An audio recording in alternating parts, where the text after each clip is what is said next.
வணக்கம் நேயர்களே, அனைவருக்கும் இனிய தாய் திருநாள் நல்வாழ்த்துக்கள். இன்று நாம் சந்திப்பு நிகழ்ச்சியிலே விசேடமாக ஒரு அதிதியை இங்கு அழைத்திருக்கின்றோம். அவர் வேறு யாரும் அல்ல, கலாபூஷணம் சைவ புலவர் செல்லத்துறை அவர்கள். இவரை தெரியாதவர்களே இருக்க முடியாது என்றுதான் நான் நினைக்கின்றேன். என்றாலும் அவரை இங்கு அறிமுகப்படுத்துவதில் நான் பெருமையடைகிறேன். அவரை நிகழ்ச்சியில் வரவேற்போம். வணக்கம். வணக்கம். நமது நேயர்களுக்கு உங்களை பற்றி ஒரு சிறிய அறிமுகத்தை சொல்லுங்கள். எல்லோருக்கும் எனது இனிய வணக்கங்கள்.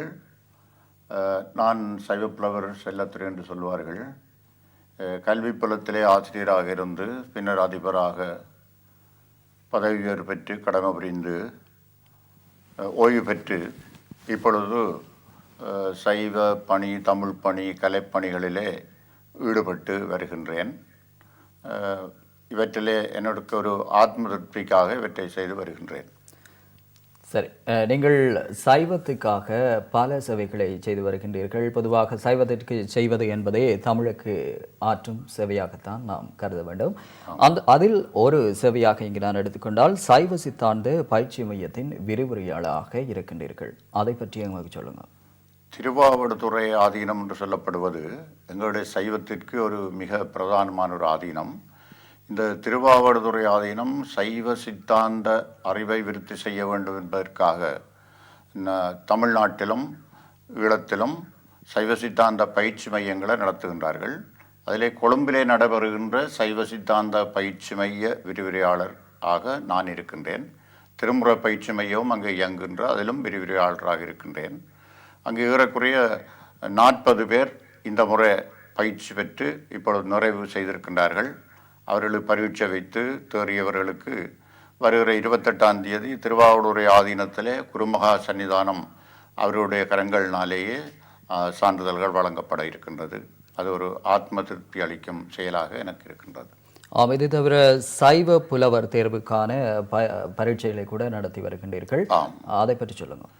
நான் 1963ஆம் ஆண்டு சென்னை சைவ சித்தாந்த மகா சமாஜம் நடத்தின சைவ புலவர் தேர்வுக்கு தோற்றி சித்தி பெற்றேன். 60ஆம் ஆண்டு தொடக்கம் இலங்கையிலே சைவ புலவர் சங்கம் என்று ஒன்று இயங்கி வருகின்றது. நான் சித்தி எய்தி 63 தொடக்கம் அந்த சங்கத்திலே சேர்ந்து பலவேறு பதவிகளிலே இருந்து சமய பணி செய்து இப்பொழுது அதனுடைய தேர்வு செயலாளராக இருக்கிறேன்.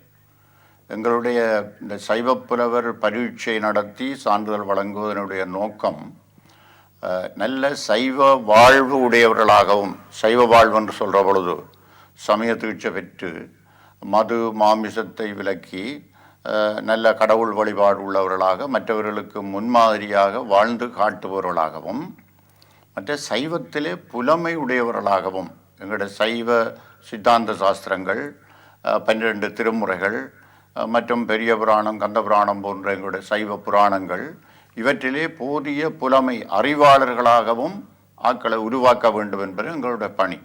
இந்த சைவப்புலவர்களை உருவாக்கிவிட்டால் அவர்கள் தாங்கள் இருக்கின்ற இடங்கள் தோறும் தங்களுடைய சூழல்களிலே இந்த சைவ அறிவையும் வாழ்வையும் விருத்தி செய்வார்கள் என்பது எங்களுடைய நோக்கம்.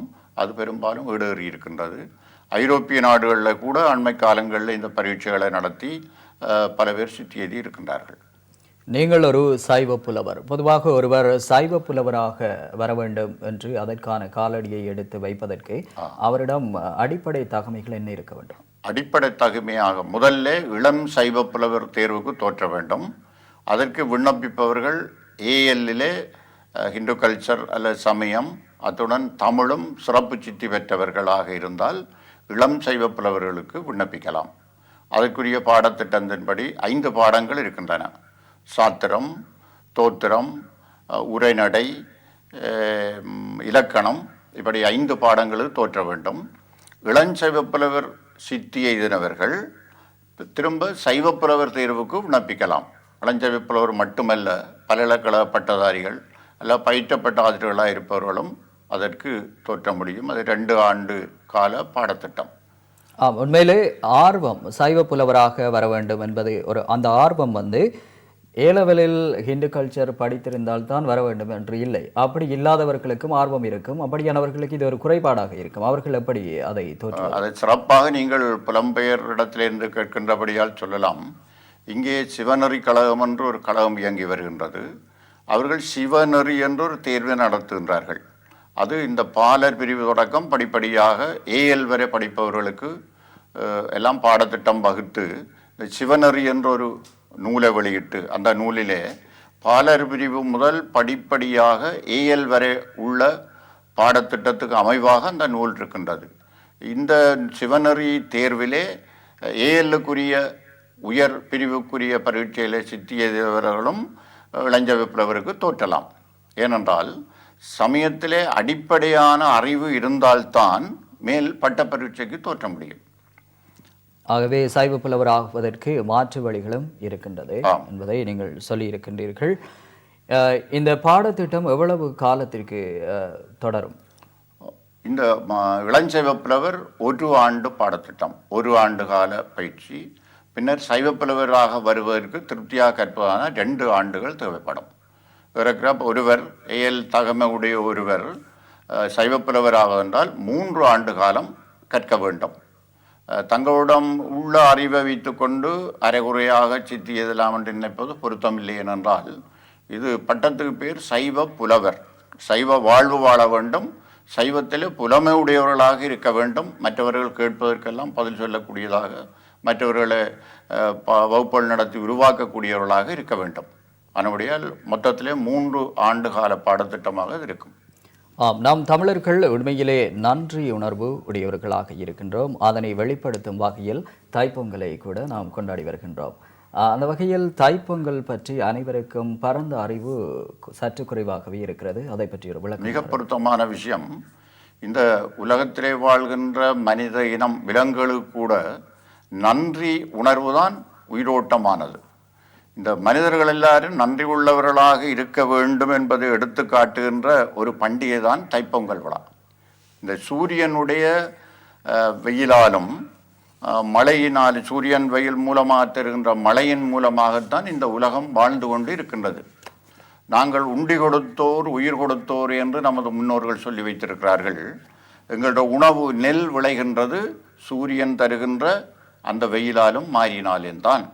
இந்த நெல்லை விளைவித்து அறுவடை செய்து கொண்டு வந்து அதை சாப்பிடத் தொடங்குவதற்கு ஒரு நல்ல நாளாக இந்த தை மாதம் 1ஆம் தேதியை தேர்ந்தெடுத்து அன்றைக்கு பொங்கி சூரியனுக்குத்தான் படைக்கப்படுகின்றது. ஏண்டா சூரிய பகவானே, சிவ சூரிய பகவானே, நீ தந்த ஒளியினாலும் வெயிலினாலும் மழையினாலும் நாம் பயிர் விளைவித்து எங்களுடைய அடுத்த ஆண்டு வாழ்வுக்கு திருப்தியான நெல்லையெல்லாம் கொண்டு வந்திருக்கிறோம். இன்றைக்கு முதல் உமக்கே, இதற்கு உபகாரம் இருந்த உமக்கே இதை நாங்கள் படைத்து நன்றி தெரிவித்து உண்கின்றோம் என்று அது பொங்கல் முற்றத்திலே பொங்கி சூரிய பகவானுக்கு படைத்து பின்னர் உறவினர் நண்பர்கள் எல்லாருக்கும் கொடுத்து சாப்பிட்ற ஒரு பழக்கம். அதான் தைப்பொங்கல். இந்த தைப்பொங்கல் நாளை எப்படி தீர்மானிக்கிறது என்றால், ஜனவரி 1ஆம் தேதி, ஜனவரி ஏன் தை என்று தமிழிலே சொல்லுகிறோம், ஆனால் ஜனவரி 1ஆம் தேதி வேறு, தைப்பொங்கல் வேறு. தைப்பொங்கல் என்று தைப்பொங்கல் நாள் எதுவென்றால், இந்த சூரியனுடைய வட்டத்தை 12 ராசிகளாக நம்முடைய வானியல் வல்லவர்கள் வகுத்திருக்கிறார்கள். அதிலே இந்த மகர ராசி என்று சொல்லப்படுகின்ற 10வது ராசி, மகர ராசியிலே சூரியன் வருகின்ற நாள் தைப்பொங்கல் ஆகும். இந்த 12 ராசிகளிலும் இந்த சூரியன் ஒவ்வொரு மாதம் ஒவ்வொரு ராசியிலே வலம் வந்து ஒரு வருஷத்திலே 12 ராசிகளையும் ஒரு வட்டம் வந்து முடிப்பார். அப்போ இந்த மகர ராசிக்கு அவர் வருகின்ற நாள் தைப்பொங்கல் நாளாக கொள்ளப்படும். மாரிகாலம் முடிந்து, மார்கழி மாதத்துடனே மாரிகாலம் முடிந்து கோடை தொடங்குகின்ற காலம் ஆனபடியால் இந்த சூரியன் மகர ராசிக்கு வருகின்ற அந்த நாளையே தைப்பொங்கல் நாளாக கொள்வது நம்முடைய சோதனை ரீதியாகவும் வானிலை சாத்திர ரீதியாகவும் அது ஏற்றுக்கொள்ளப்பட்ட ஒரு விடயம். அப்படி என்று சொன்னால் தமிழர்களுக்கு புது வருடம் ஏப்ரல் மாதத்தில் வருகின்றது, அதாவது சித்திரை மாதத்தில் வருகின்றது. அதுதான் சூரியன் முதலாவதாக செல்லும் மாதமாக இருக்கிறதா? அந்த 12 ராசிகளிலே முதலாவது ராசி மேட ராசி என்று சொல்லப்படும். அப்போ ஒரு வட்டத்திலே சூரியன் வருகின்ற ஒரு வட்டத்திலே முதலாவது ராசி மேட ராசி. இந்த மேட ராசியிலே சூரியன் வருகிற நாள் சித்திரை 1ஆம் தேதி. அந்த சித்திரை என்ற பெயரை நீங்கள் பார்க்கலாம். 12 மாதங்கள் இருக்கின்றன. சித்திரை, வைகாசி, ஆனி, ஆடி என்று அதற்கு பெயர் கொடுத்திருக்கிறார்கள். அந்த ஒவ்வொரு 27 நட்சத்திரத்திலே ஒவ்வொரு நட்சத்திரம் ஒவ்வொரு மாதத்திலே சூரியனுடைய அந்த ஒளிகளினாலே முதன்மை பெறும். அப்போ முதல் மாதத்திலே மேட ராசியிலே சூரியன் வருகின்ற பொழுது முதன்மை சிறப்பு பெறுகின்ற நட்சத்திரம் சித்திரை நட்சத்திரம் ஆனபடியால் தான் அந்த மாதத்துக்கும் சித்திரை ஆண்டு வைத்திருக்கிறோம். எனவே அந்த முதலாவது ராசியாகிய மேட ராசியிலே சூரியன் வருகின்ற நாள் வருடத்தின் முதல் நாள் என்று கொண்டாடுகின்ற வழக்கம் வந்தது. பொதுவாக நாம் ஒரு நாளில் ஒரு வேலையை செய்ய வேண்டுமென்றால் நமது பண்பாடு கலாச்சாரத்தின் அடிப்படையில் அதை நல்ல நேரம் பார்த்து தொடங்குவது வழமையாக இருக்கின்றது. பொதுவாக ஒரு நாளில் யமகண்டம், நல்ல நேரம் அப்படியான கணிப்பீடுகள் எல்லாம் இருக்கிறது. இவையெல்லாம் எதை அடிப்படையாக இது கணிக்கப்படுகிறது? இந்த அண்டத்திலே உள்ளது பிண்டத்தில் என்று சொல்லுவார்கள். அண்டம் என்பது இந்த உலகம், பிண்டம் என்பது எங்களுடைய உடல். இந்த உலகத்தை கொண்டு நடத்துவது, வாழ வைப்பது சூரியன், சந்திரன் முதலாகிய கிரகங்கள். 9 நவக்கிரகங்கள் இருக்கின்றன. இந்த கிரகங்களுடைய பெயரினாலே தான் இந்த 7 நாட்களுடைய பெயர்கள் கூட வந்திருக்கின்றன. ஞாயிறு என்பது சூரியனுடைய பெயர், திங்கள் என்பது சந்திரனுடைய பெயர், மற்ற செவ்வாய் கிரகம், புதன் கிரகம், வியாழன் கிரகம், வெள்ளி கிரகம் அதை சுக்கிரன் என்று சொல்லுவார்கள், மற்ற சனி கிரகம், ராகு, கேது. கிரகங்களுடைய பெயரினாலே தான் 7 நாட்களுடைய பெயரும் வந்திருக்கின்றன. ஏனென்றால் இந்த கிரகங்களுடைய அந்த கதிர்வீச்சு பூமியிலே விடுவதை கொண்டு தான் இந்த பூமியுடைய இயக்கங்கள் எல்லாம் இயங்கிக் கொண்டிருக்கின்றன. எனவே அந்த நல்ல ஒளி, அந்த நல்ல செல்வாக்கு பூமியிலே கிரகங்கள் செலுத்துகின்ற வேளை சுப வேளையாக கொள்ளப்படும். உதாரணமாக நண்பகலிலே சூரியனுடைய ஒளி பூமியிலே மிக வெப்பமாக விழுகின்றது. அந்த வெப்பம் அண்டமாகிய பூமியிலே விழுகின்ற அந்த வெப்பம் எங்களுடைய பிண்டமாகிய எங்களுடைய உடலையும் தாக்குகின்றது. எனவே இந்த கிரகங்களுடைய பார்வை என்று சோதனத்தில் சொல்வார்கள். கிரகங்களுடைய பார்வை, நல்ல பார்வை இந்த பூமியிலே விழுகின்ற நேரம் நல்ல கர்மம் செய்வதற்கு பொருத்தமானது. ஏனென்றால் எங்களுடைய உடலும் மனமும் நல்ல அமைதியாக இருக்கின்ற வேளையாகும். அந்த நாட்களைத்தான் சுப நாட்களாக, விரத நாட்களாக கொண்டிருக்கிறார். பொதுவாக நாம் பண்பாட்டை பற்றி பேசினால் நீங்கள் அதிகமாக பண்பாட்டை பற்றியெல்லாம் பேசியிருக்கிறீர்கள். அதை பற்றி பேசுவதற்கு முதல் பண்பாடு என்றால் என்ன உங்கள் பார்வையில், அதை சொல்லுங்கள். பண்பாடு என்றால் என்ன? இப்போ நன்றியை பற்றி பேசுகிறோம், அதை பற்றி இன்னும் ஒரு விஷயத்தை சொல்லணும். தைப்பொங்கல் அன்று நாங்கள் பொங்கி படைக்கின்றோம் சூரியனுக்கு நன்றி செலுத்த. இதற்கு அடுத்த நாளும் ஒரு பொங்கல் இருக்கு, பட்டி பொங்கல் என்று சொல்லுவார்கள். பட்டி என்பது அங்கே பசுக்கள், இடவங்கள் இவற்றை அடைக்கின்ற இடம் பட்டி என்று சொல்லப்படும். அது ஆகுவேராகி இந்த பசு குலத்தை குறைக்கும். இந்த பசுக்கள், எருதுகள் தான் எங்களுக்கு வயல் உழவும், வண்டி இழுக்கவும், சூடு மிதிக்கவும் எல்லாம் பயன்படுகிறவை. பசுக்கள் பால் தருகின்றன, எங்களுக்கு வயலில் நெல் விளைவதற்கு வேண்டிய எரு முதலானவற்றை தருகின்றன. இதற்கு பிரதியுபகாரமாக நாங்கள் கழித்து விட்டதுதான் அவர்கள் உண்கின்றன. புல்லு எங்களுக்கு தேவையில்லை, ஆனபடியே அவர்கள் மேய்கின்றார்கள். தவிடு தேவையில்லை, தவிட்ட மாட்டுக்கு வைக்கிறோம், கழுநீரை வைக்கிறோம். அப்போ நாங்கள் கழித்து விட்டவற்றை உண்டு எங்களுக்கு தேவையான எல்லா உதவிகளையும் செய்து இந்த எல்லா சத்துணர் இந்த பாலை கூட இந்த பசு தருகின்றது. பால் இல்லாவிட்டால் இந்த தாய் குழந்தைக்குத்தான் பால் கொடுப்பாள், ஆனால் பசு குழந்தை முதல் முதியவர் வரை எல்லாருக்கும் பால் கொடுக்கும்.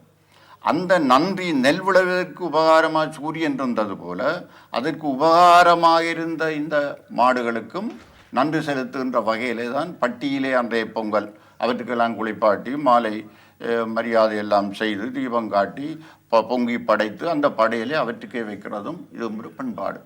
அப்போ எங்களோட பண்பாட்டிலே மிக முதன்மையானது நன்றி. பண்பாடு என்றால் என்னவென்றால் ஒரு இனத்தினுடைய நடத்தை கோலங்கள், ஒரு இனத்தினுடைய நடத்தை கோலங்கள் தான் பண்பாடு என்று சொல்லப்படும்.